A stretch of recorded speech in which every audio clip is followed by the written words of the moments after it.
Bonjour et bienvenue dans ce flash de mi-journée du lundi 19 juin. Et vous, les avez-vous sentis ?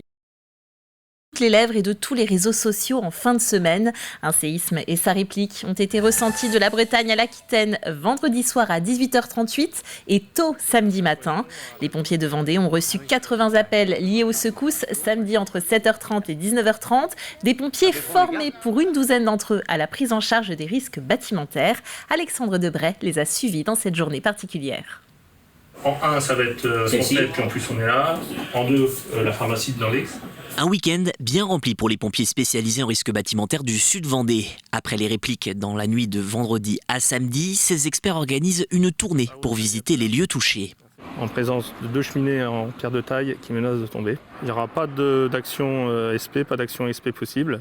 Après une première inspection, les pompiers invitent ces 2 propriétaires à se reloger. Hier soir, tout était encore OK. Et dans la nuit, vers 4h, là, ça a retremblé. Et je sais pas, j'ai eu un pressentiment. Je me suis dit, ça va peut-être être l'onde de trop. Donc ce matin, en me réveillant, j'ai regardé. Et malheureusement, il y a deux cheminées d'endommagés. Ce n'est que du matériel. Il n'y a pas un ordre d'homme. Puis voilà, c'est pas... faut rester toute raison gardée. Là, on a accès ou pas à l'intérieur ? On peut, il faut rappeler la pharmacienne, elle est chez elle. À Danvix, de nombreuses cheminées sont endommagées, comme celle de cette pharmacie. À l'intérieur, les pompiers s'assurent de la sécurité de l'édifice. On regarde les éléments de construction et de chaînage dans les angles de murs pour voir s'ils sont encore en bon état. Bon, là, c'est masqué par la peinture et puis le plâtre qu'il y a là en place. Le mur pignon, il est en bon état là-haut. Tous les éléments de renforcement de la structure du bâtiment en fait, sont bons ici. Les 2 plus grosses secousses ont eu lieu à 18h38 vendredi et samedi à 4h27. De nombreux Vendéens s'en sont d'ailleurs aperçus. J'ai eu l'impression que c'était un avion qui s'écrasait dans la maison à côté. Ça a réveillé, ça fait pas mal trembler toute la maison et réveiller une bonne partie de la famille, mais on n'a pas eu de dégâts. J'avais déjà connu en Vendée un tremblement de terre en 72. Je me suis dit c'est un tremblement de terre, mais c'est très impressionnant. Ce tremblement de terre, c'est effectivement l'un des plus forts enregistrés par les 8 capteurs de cet amateur. Au niveau national, qui provoque des dégâts comme ça, à mon avis, ça va être considéré comme un des plus importants pour ces peut-être 15-20 dernières années, peut-être plus. Il faut comprendre que le dernier gros tremblement de terre en Vendée, entre guillemets catastrophique, on est en pleine terreur, dans les années 1790. Malgré l'ampleur du phénomène, aucune personne n'a été blessée dans le département de la Vendée, selon les pompiers. Et une fois le recensement des dégâts faits, il faut passer à la phase des déclarations. Et là, c'est aux propriétaires d'agir. Plus vite les fissures ou casses seront remontées aux assurances ainsi qu'aux mairies, plus vite la préfecture pourra faire remonter au ministère qui constatera l'état de catastrophe naturelle. Et c'est seulement après la publication de l'arrêté ministériel que les assurances indemniseront. Si vous êtes concerné, l'heure est donc dès ce lundi à la déclaration en mairie, comme ici à Fontenay-le-Comte.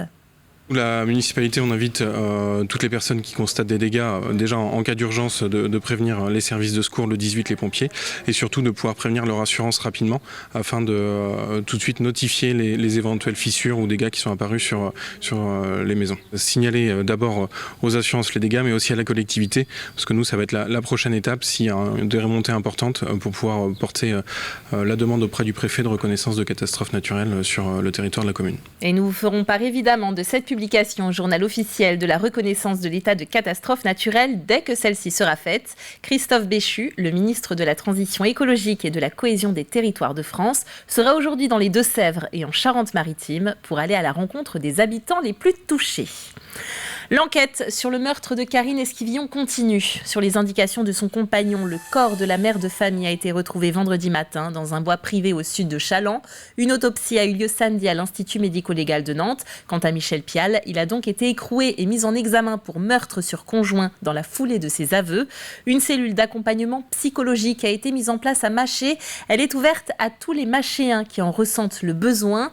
Un médecin et une infirmière sont à l'écoute des personnes de 9h à 13h et de 17h à 18h en mairie. 5 à 6 personnes se sont déjà présentées ce matin. Dans le reste de l'actualité, un rassemblement de très belles voitures ce week-end à l'hippodrome de la Malbrande. C'était à l'occasion de l'événement des voitures de l'espoir, une opération conjointe du Rotary et du Lions Club au bénéfice de l'association vendéenne de lutte contre le cancer, l'AVLC. Alexandre Debray était sur place. Le vrombissement des moteurs comme une mélodieuse symphonie aux oreilles de ces passionnés. Ferrari, Maserati ou encore Lamborghini, au total une centaine de voitures s'est rassemblée pour le bonheur de tous. Voir les belles voitures, entendre le son et voir des passionnés aussi, c'est sympa. C'est une journée caritative que je fais de temps en temps avec ma voiture pour faire partager ma passion pour cette voiture. Outre des discussions, les participants pouvaient s'offrir un tour dans ces voitures de prestige ou de collection, 10 minutes pour faire le plein de souvenirs. C'est pas commun non plus d'en croiser sur les routes, donc voilà, c'est surtout la passion de l'automobile, quoi. J'ai ressenti qu'il y avait beaucoup de vibrements et mon cœur battait très très fort. Ah ouais, ça t'a plu ou pas? Oui, ouais. Ça m'a c'était super bien.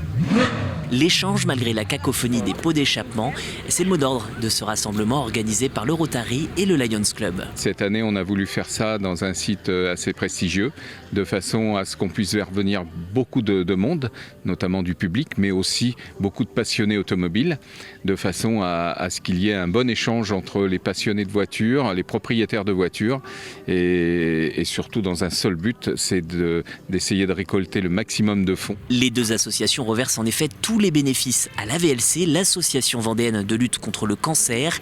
Créée en 2021, cette structure a tout de même un cahier des charges à respecter. Le Rotary et le Lions Club nous ont demandé, si vous voulez, que cet argent aille vers les enfants, vers les cancers pédiatriques. Donc, bien sûr que nous allons aller vers leurs demandes. Le Rotary planche déjà sur une 3e édition avec encore une ambition, plus de chevaux dans le moteur que sur l'hippodrome.